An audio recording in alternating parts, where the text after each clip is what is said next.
नमस्कार। रोज की तरह एक बार फिर आज मैं प्रस्तुत हूं कुंभ के बारे में आपसे चर्चा करने के लिए। कल हम लोगों ने कुंभ के मूल यानी माधव के बारे में चर्चा की थी। अगर आप वहां पहुंच गए हैं तो अपनी यात्रा को सफल कर सकते हैं। अगर आप घर पर हैं तो इनको सुनकर मानसिक स्नान कर सकते हैं, माधवों को प्रणाम कर सकते हैं। तो बिंदु माधव तक पहुंचने के बाद हमारी यात्रा मनोहर माधव की ओर मिल जाती। देखो अब फिर वही शब्द आ गया। यहां अनंत थे माधव, बिंदु रूप में आए और अब वो मन को हर लेने वाले हैं, मनोहर।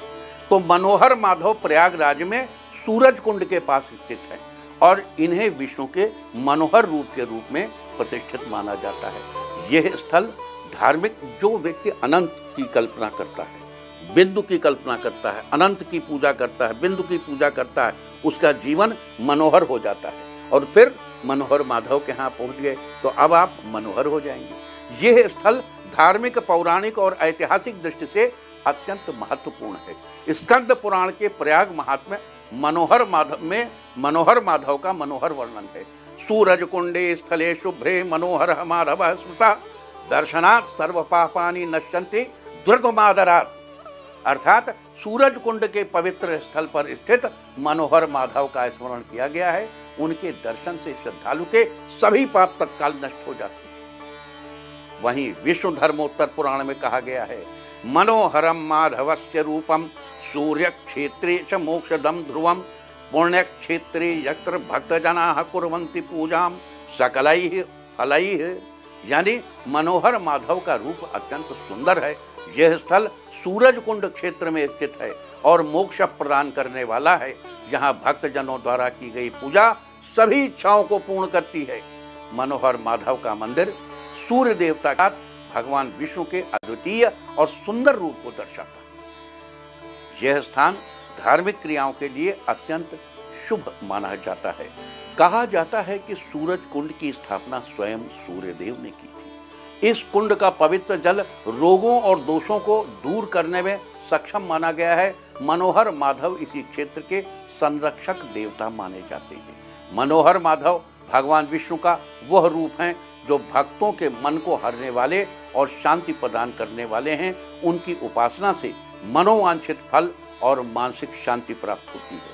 अब आगे बढ़े उसके पहले अपने विषय से संबंधित कुछ जानकारी यहाँ दे दें। जिसको अपने पिता का प्रेम न प्राप्त होता, हमारे यहाँ ध्रुव थे ना, वो अपने पिता राजा उत्तानपाद की गोद में नहीं बैठ पाते थे।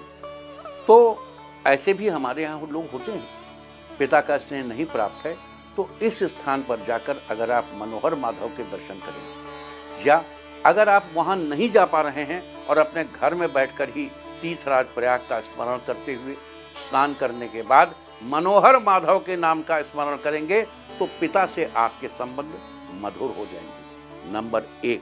नंबर 2, अगर आपकी पैतृक संपत्ति का कोई विवाद है, पैतृक संपत्ति से आपको कुछ मिल नहीं पा रहा है या आपको पैतृक संपत्ति न्यायपूर्वक पानी है, तो मनोहर माधव के नाम का नियमित ऐसी कुंभ में इनका जप शुरू करें और 42 दिन तक नियमित मनोहर माधवाय नमः, मनोहर माधवाय नमः, इस प्रकार मंत्र का जप करें। जप की संख्या अपनी तय कर लें, 108 कर लें तो सबसे अच्छा है।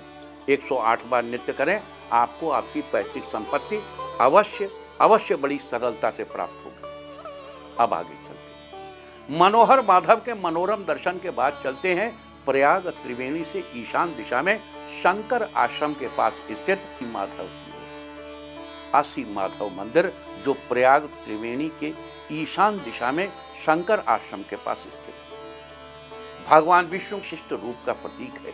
इसे पवित्र तीर्थ और मोक्षदायी स्थल माना गया है। स्कंद पुराण के प्रयाग महात्म्य में बड़े ही रोचक ढंग से वर्णन किया गया है। ईशान कोणे त्रिवेण्याः पावनम तीर्थमुत्तमम असि माधव साध्यम सर्व पापैः प्रमुच्यते।